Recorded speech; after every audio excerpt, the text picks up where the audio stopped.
Berdiam. Siap.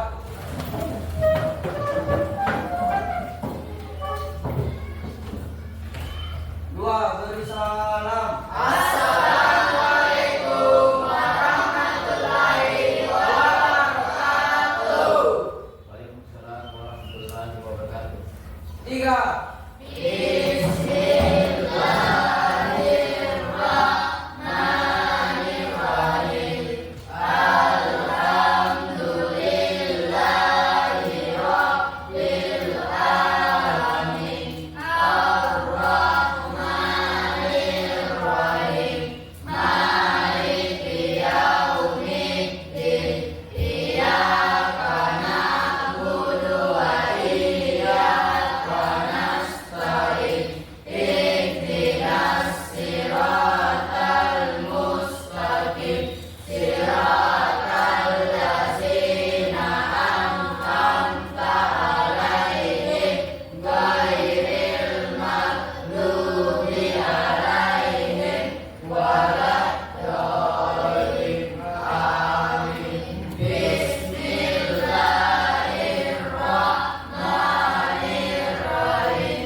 Atau hari semua? Hari semua, Pak. Hari semua ya? Iya, Pak. Jadi, mudah kehadiran ini dipertahankan. Bagaimana hari ini? Baik. Ada yang sakit? Ada? Tidak. Sudah semua? Sudah. Jadi, kalau pagi hari ini kita harus semakin bersemangat. Ada semangatnya? Ini semangatku. Lalu apa yang kita pelajari? Aplikasi pengolah Data. aplikasi pengolah data. Apa lagi? Aplikasi pengolah, kalau kita mau mengetik apa lagi? Keyboard. Hah? Aplikasi pengolah teks. Kata ya? Ya, itu yang kita pelajari. Nah, pada kemudian tujuan pembelajaran yang kita lakukan pada pagi hari ini adalah ada 3 yang kita. Siswa mampu menjelaskan konsep berpikir komputasional. Kedua, siswa mampu mengidentifikasi hoax dan menjaga jejak digital. Ketiga, siswa menerapkan etika digital dalam kehidupan sehari-hari. Ada 3 poin yang kita pelajari pada hari ini. Nah, sekarang saya ingin bertanya kepada anak sekalian sebelum kita lanjut ke pembahasan materi, bagaimana cara menyelesaikan masalah dengan teknologi? Bagaimana cara menyelesaikan dengan teknologi? Ini hal baru ini. Ada bisa. Kalau kita bermain gawai Android, ada masalah kita, tugas-tugas kita, kemudian kita pakai HP, itu kan termasuk alat teknologi ya. Nah, pertanyaannya, bagaimana cara menyelesaikan masalah dengan teknologi? Mencari informasi di internet. Bagus, mencari informasi di internet. Itu salah satu cara menyelesaikan masalah. Bagus itu ini. Ada lagi? Yang sering pakai HP itu? Siapa lagi? Bagaimana cara menyelesaikan masalah dengan teknologi? Salah satunya yang disampaikan oleh Ain. Sering pegang HP ya? Siapa lagi? Bagaimana cara menyelesaikan masalah dengan teknologi? Nanti. Melihat berita-berita yang di mana melihat berita? di internet, Pak. Di internet. Ya, kalau ada masalah yang kita dengar itu dicek dulu apa apakah masalah yang ada di internet itu benar atau Tidak. atau benar atau hoax? Ya, itu salah satu masalah. Yang sampai ada diskusi terus. Kedua, mengapa literasi digital penting di era sekarang? Mengapa penting itu literasi digital? Untuk mengembangkan pemahaman kita terhadap digital. Bagus, untuk mengembangkan pemahaman kita terhadap digital. Boleh kelas dulu lain. Ada lagi. Mengapa ini? Hah? Kenapa penting katanya? Karena ada lagi yang jawab lagi selain dari ini. Kenapa penting? Kenapa literasi digital penting di era sekarang? Karena dapat membantu pekerjaan kita yang lebih lama menjadi mudah. Itu salah satu. Ya, ingat itu ya. Itu penting sekali dalam kehidupan sehari. Baik dari kehidupan pendidikan, ekonomi, sosial, masyarakat. Dan kalau tidak mungkin dari kota ke sini tidak mungkin ke sana kita bisa bicara. Ya, kalau kita menelpon hanya lewat HP saja, tidak langsung ke sana. Oke, lanjut. Sekarang konsep berpikir komputasional. Definisinya adalah definisi komputasional. Proses berpikir sistematis untuk memecahkan masalah yang dapat diimplementasikan komputer. Jadi katanya kalau kita berpikir komputasional itu proses berpikir sistematis. Kalau sistematis itu berarah menyusun langkah-langkah penyelesaian. Ya, ini berpikir komputasional ada 4. Ya, semua sekolah itu diterapkan ini. Kalau menyelesaikan masalah lewat komputer. Kalau kita berhubungan dengan komputer, dekomposition.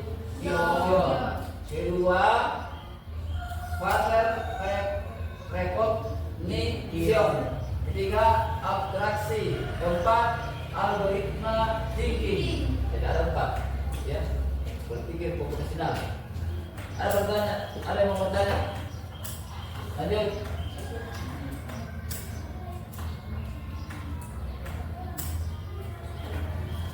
Contohnya, memecah masalah. Jadi ini artinya ini dekomposisi ceritanya ini. Artinya kalau bahasa Indonesia dekomposisi. Tapi kalau diartikan bahasa Indonesia pemecahan masalah. Contoh, mengatur kegiatan OSIS. Ya, kalau kita mengatur kegiatan OSIS, bagi menjadi rapat. Ini masalahnya ini. Mengatur kegiatan OSIS. Yang pertama yang dilakukan adalah bagi menjadi rapat, publikasi dan pelaksanaan. Kalau kita mengatur kegiatan OSIS, yang kita lakukan adalah bagi menjadi rapat, publikasi, pelaksanaan. Itu contohnya. Ya, boleh dicatat. Kalau kita melihat bagaimana itu pemecahan masalah, kalau kita membagi mengatur kegiatan OSIS, boleh dicatat.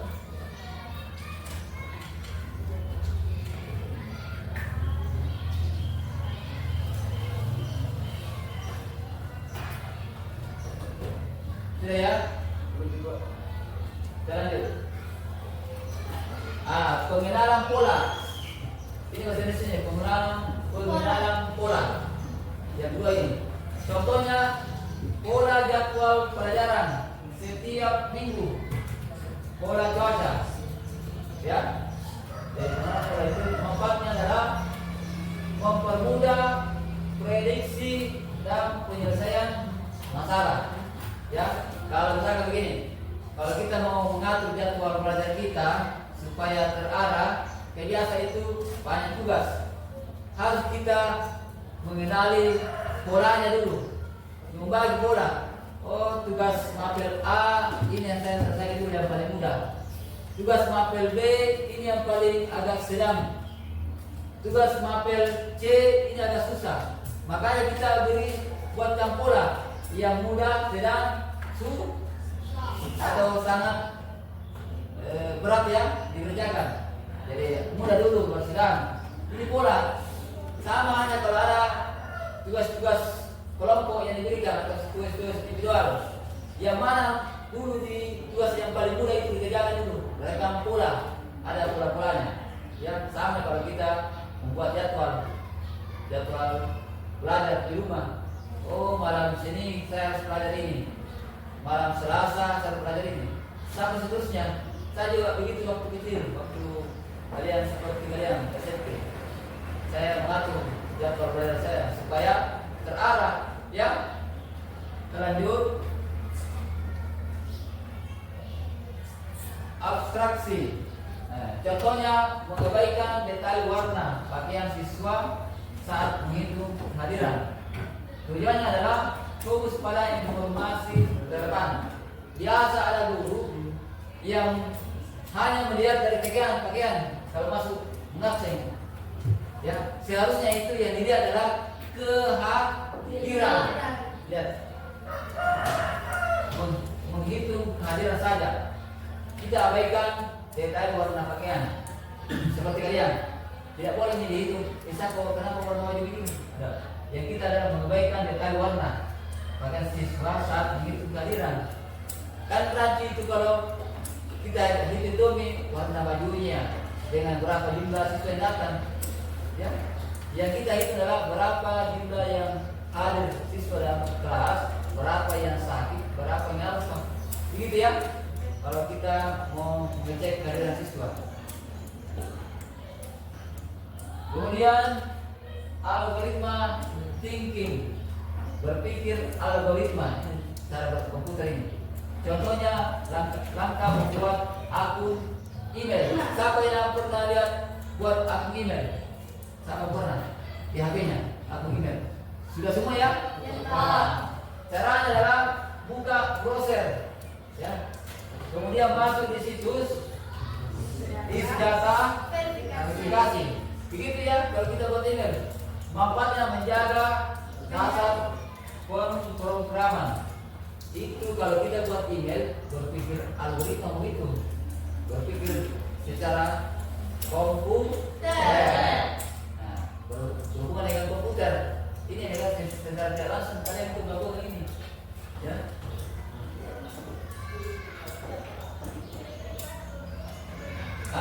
Studi kasus. Masalahnya adalah membuat jadwal tiket kelas otomatis.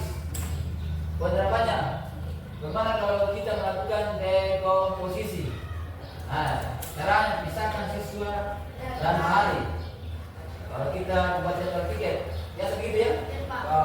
Kemudian quarter recognition, lihat pola kehadiran. Kalau pola ini, mendalam pola adalah lihat pola kehadiran, berapa siswa yang datang. Kemudian abstraksi, fokus pada nama dan hari. Kalau abstraksinya, algoritma, buat urutan pembagian tiket. Ini cara berpikirnya kalau di komputer. Kalau kita buat berpikir komputasional, ini terakhir algoritma thinking, buat urutan pembagian tiket. Kalau kita membuat jadwal tiket kelas otomatis, ini pakai komputer.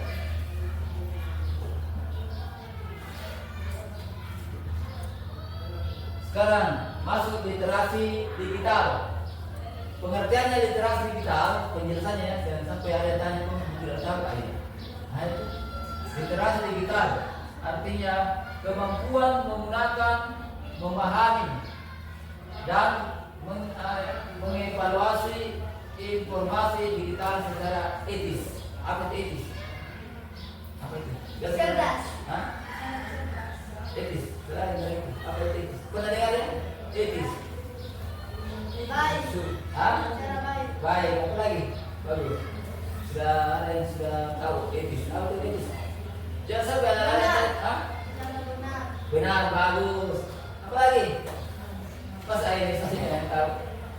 Literasi digital pengertiannya seulang lagi ya, kemampuan menggunakan, memahami dan mengevaluasi informasi digital secara etis.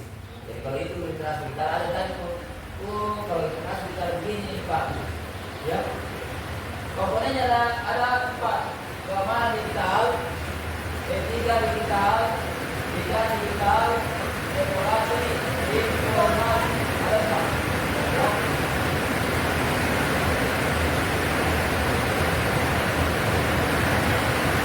Keamanan digital, contoh menggunakan kontrol kuat. Ya, kalau kita sampai selalu belajar kontrol, semua ya. Apa gunanya kita menggunakan password? Apa gunanya? Bagaimana apa lagi? Supaya tidak dapat diketahui oleh lain. Bagus. Ada lagi?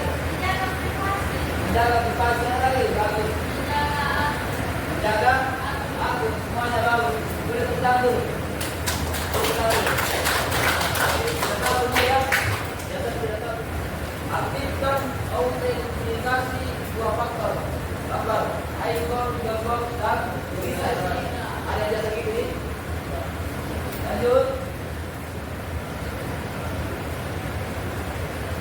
Etika digital. Ada yang tahu apa itu etika? Kelakuan. Sikap. Bagus. Ada lagi? Kelakuan. Apa lagi? Masa? Pernah dengar ya? Etika. Masalah? Kesopanan. Ada lagi? Masa? Etika belum tahu. Etika rental.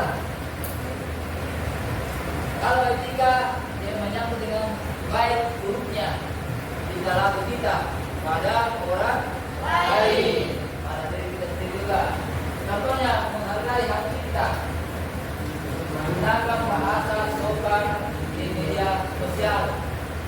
Jangan menyebar hoax. Jadi ketiga ini. Sekarang kita kembali kelompok. Di tangan saya adalah ada nomor acak.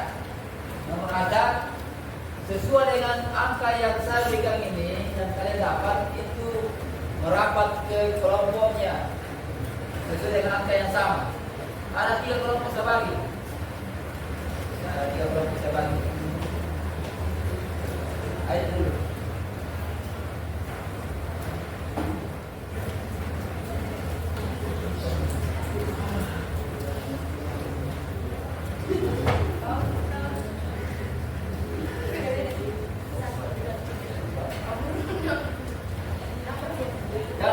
Jangan buka dulu.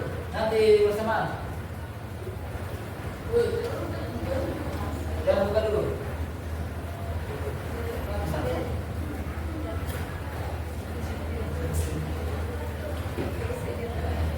Bersama ya. 1, 2, 3. Perlihatkan di depan. 1, 2, 1 berapa di sini? Nomor 1. Salah. 1, 2 di sini. Coba. 3 di sini. 1, 2, 3. Cepat.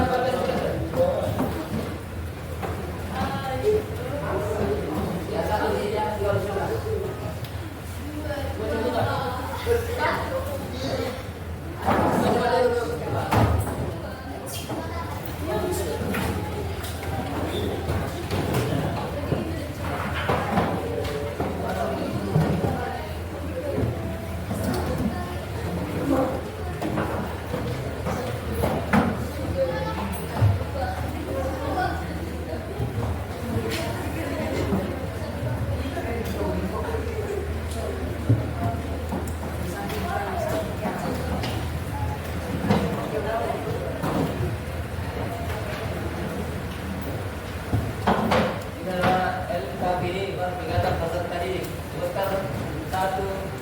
Perwakilan kelompok itu naik persentase ya.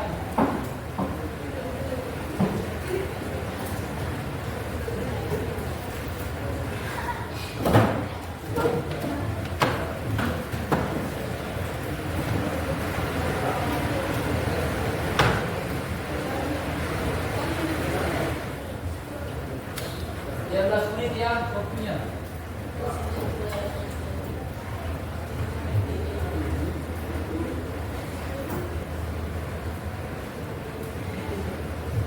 Ya. Jalan diperhatikan temannya. Assalamualaikum warahmatullahi wabarakatuh. Waalaikumsalam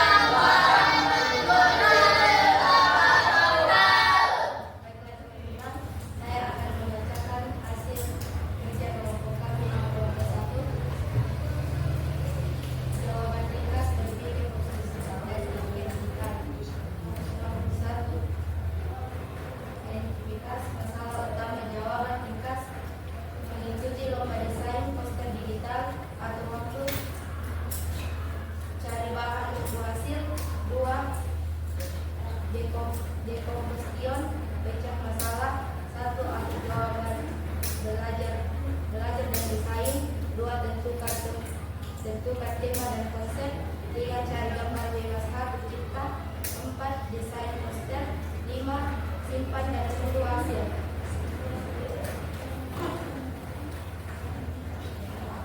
3. Batean.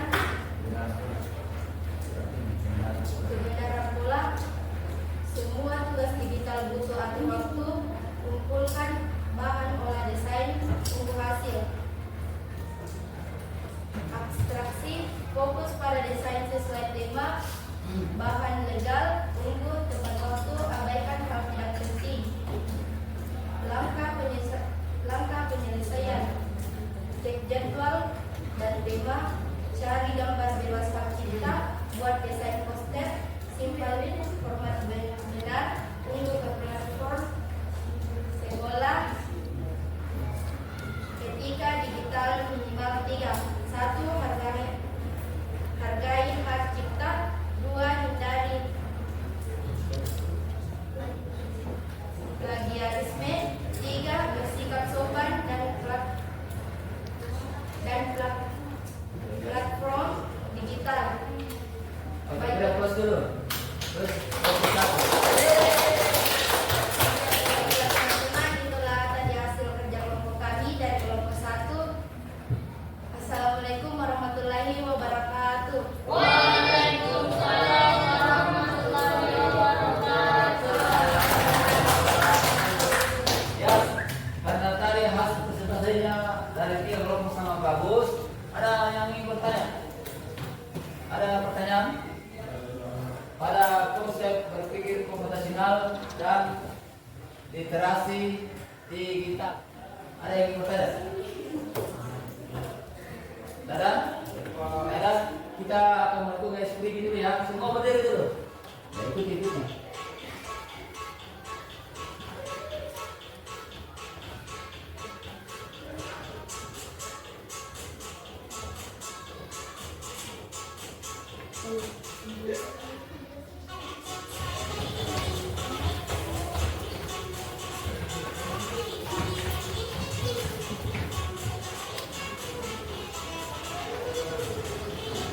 Halo. Betul. Ya. Siapa yang tahu ini biar sekilas siapa yang apa?